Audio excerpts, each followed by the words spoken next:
Child of God, I need you to listen to me with your spirit, not just your ears. I know why you are here. I can see the exhaustion in your eyes and the heaviness in your chest. You've been asking God, why is everything falling apart? You've been crying out in the middle of the night because the ground beneath you feels like shifting sand. You feel like you're being dismantled. You feel like the very walls you built for protection are crumbling, and you feel exposed, raw, and weary.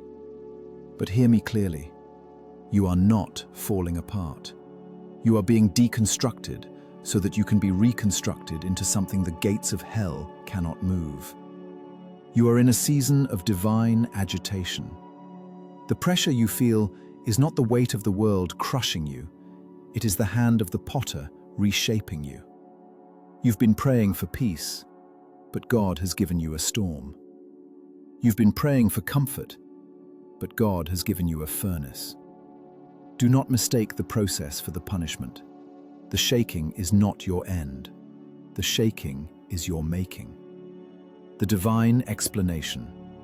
The anatomy of the shaking. Your struggle is not accidental. It is not a sign of God's absence, but a manifestation of His intense proximity. We live in a world that is constantly vibrating with chaos, but God is preparing a remnant that is unshakable. Hebrews 12:27 tells us that God shakes the heavens and the earth so that those things which cannot be shaken may remain. God is currently auditing your life. He is checking the foundations. He is looking at the wood, hay, and stubble you've used to build your identity. And He is allowing the fire to consume it all, so that only the gold remains. You are in a state of holy alignment. This isolation you feel? It is a divine invitation. This silence you hear? It is a classroom. You are being moved from the surface level of blessings into the deep waters of becoming. You are being prepared for a weight of glory that your current frame cannot carry. Here are the 7 divine revelations that prove God is making you spiritually unshakable. Revelation 1. The death of your dependencies. The headlines. If it can be lost, it wasn't your foundation. God is stripping away the crutches you've leaned on for years. He is removing the people you relied on too much, the bank accounts that gave you a false sense of security, and the titles that gave you your worth. It feels like rejection. It feels like loss, but it is actually a divine eviction of idols. Consider Elijah at the brook Cherith, 1 Kings 17. God commanded the ravens to feed him and the brook to give him water. But then the brook dried up. Why? Was God suddenly poor? Was God forgetful? No. The brook dried up to move Elijah to his next level of dependency. If the brook hadn't dried, Elijah would have stayed at the water instead of moving to the miracle. The metaphor. You are a tree being transplanted. To move a tree to better soil, the roots must first be torn from the old earth. It feels like dying, but it is the only way to grow taller. The word for you. Stop mourning what left. If it left, it wasn't God's best for the version of you that is coming. He is making Himself your only source, so that when the world goes bankrupt, you remain solvent in the Spirit. Revelation 2. The gift of the wilderness silence. The headline. Your isolation is your insulation. You feel lonely. You feel like your friends have moved on and your mentors have gone silent. You feel like you're shouting into a void. Listen to me. God is not ignoring you. He is hiding you. There is a specific type of strength that can only be forged in the dark. Look at Moses in the backside of the desert. For 40 years, the prince of Egypt became a shepherd of nothing. He went from the noise of the palace to the silence of the sand. It was in that silence, away from the opinions of men and the expectations of Pharaoh, that he finally heard the voice of the I Am in a burning bush. The metaphor. You are a seed in the soil. To everyone else, it looks like you've been buried. They think it's over. But God knows you've been planted. In the dark, beneath the dirt, your roots are expanding. You are developing a root system that will support the massive fruit of your future. The word for you. Do not resent the quiet. Use this time to learn the whisper of the Father. An unshakable person is one who has learned to be content when no one is clapping, because they have the approval of the King. Revelation 3. The pruning of your inner circle. The headline. God is closing doors that you were trying to hold open. Have you noticed that people are suddenly misunderstanding you? People you used to be close to are now drifting away. You try to explain yourself, but it's like you're speaking a different language. This is the separation season. Think of Gideon. He started with 32,000 soldiers. God looked at him and said, "Too many." He whittled it down to 10,000. Still, too many. Finally, God left him with only 300 men. Judges 7. God was not trying to make Gideon fail. He was ensuring that when the victory came, it was clearly by his hand. He was removing anyone who would take the credit or flee during the fight. The metaphor. You are a high-speed train. To reach the speeds God is calling you to, you must drop the extra baggage cars. Not everyone has the tires for the terrain where you are going. The word for you. Let them go. Do not chase what God has dismissed. He is surrounding you with a Gideon 300, a core group of spiritual warriors who see what you see. You cannot be unshakable if you are tethered to people who are afraid of the wind. Revelation 4. The furnace of character refinement. The headline. The heat isn't meant to kill you. It's meant to kill the you that isn't like Christ. You are facing trials that seem unfair. You are being criticized, lied about, or overlooked. Your natural reaction is to fight back, to defend your reputation, to scream at the injustice. But something inside you is telling you to be still. That stillness is the birth of spiritual maturity. Remember Joseph in the prison. He was innocent, yet he sat in a dungeon for years. The Bible says in Psalm 105, verse 19, "Until the time that his word came, the word of the Lord tried him." The promise didn't just come to Joseph. The promise tested Joseph. God was burning the spoiled coat of many colors out of him, so he could put the robe of the prime minister on him. The metaphor.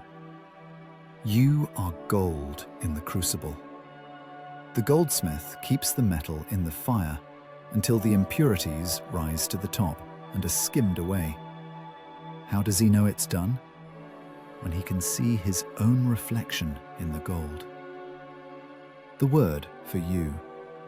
Stay in the fire. Don't jump out. God is looking for his reflection in your character. When you can love those who hate you and pray for those who use you, you have become unshakable. Revelation chapter 5. The breaking of the ego. The headline: God is crushing your plan A to reveal His plan eternity. You had a vision for your life. You had a timeline. You had a way you thought things would go. And God has allowed it all to fail. It feels like failure, but it is actually a rescue mission. He is breaking your self-will so that His sovereign will can take over. Look at Peter. Peter was bold, brash, and self-reliant. He told Jesus, "I will never deny you." Matthew chapter 26, verse 33. He relied on his own strength, and then he failed miserably. He wept bitterly. He was broken. But it was the broken Peter, the one who realized he was nothing without Christ, who stood up on the day of Pentecost and shook the world. The metaphor: you are an alabaster box. The perfume inside is beautiful, but it is useless as long as the box is sealed. The box must be broken for the fragrance to fill the room. The word for you: your brokenness is your breakthrough. God can't use a man or woman who is full of themselves. He uses the cracked vessels to pour out His glory. Your failure was the end of your strength and the beginning of His. Revelation 6. The testing of your foundation. The headline: the storm is the only way to prove the house is solid. Why the sudden increase in spiritual warfare? Why the mental attacks? Why the feeling that the enemy is throwing everything at you? It's because you've moved from being a visitor in the kingdom to being a threat. Jesus spoke of the two builders in Matthew 7, one built on sand, one on the rock. Here is the key: the storm hit both houses. Being a Christian doesn't exempt you from the rain. The difference wasn't the weather, it was the foundation. The metaphor: you are a skyscraper. The taller a building is meant to be, the deeper the foundation must go. The digging process is messy, loud, and ugly. But without the depth, the wind will topple the height.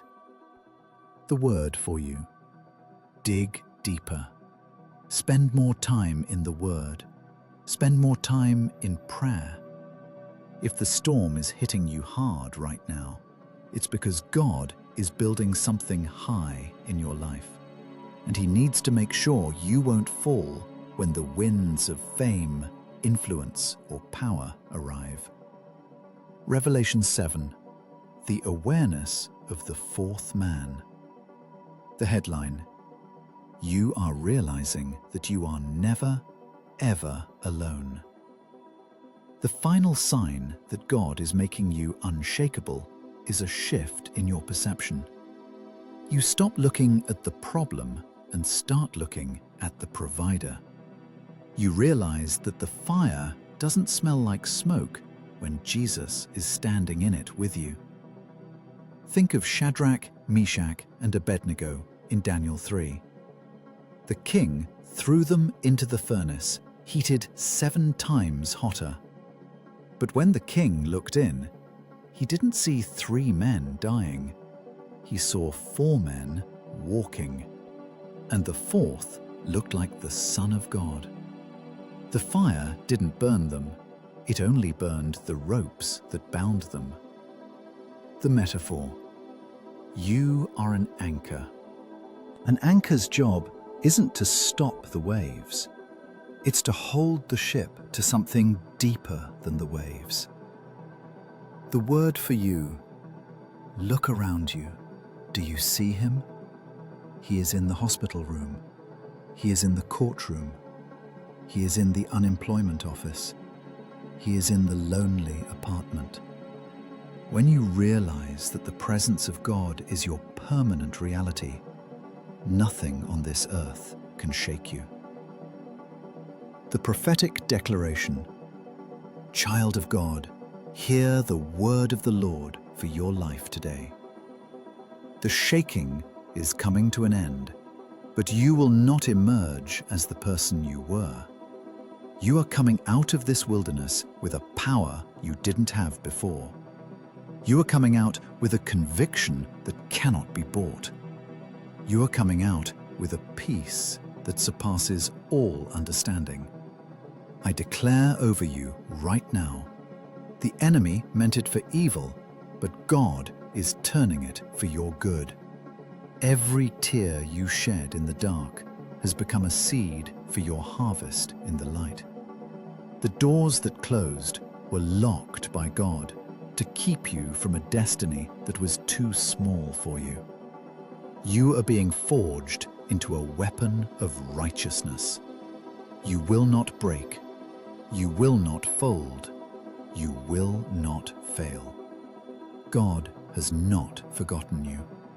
He has been watching over every second of your process. He has held your hand in the fire. He has whispered your name in the storm. You are His, and He is making you unshakable. The world is about to see the glory of God through your endurance. Stand tall, lift your head. The King is on His throne, and His Spirit is within you. If you believe this, if you feel the Spirit of God confirming this truth in your heart right now, I want you to claim it. Comment, I am unshakable. May the Lord bless you and keep you. May He make His face shine upon you and be gracious to you. May He lift up His countenance upon you and give you His unshakable peace, now and forevermore.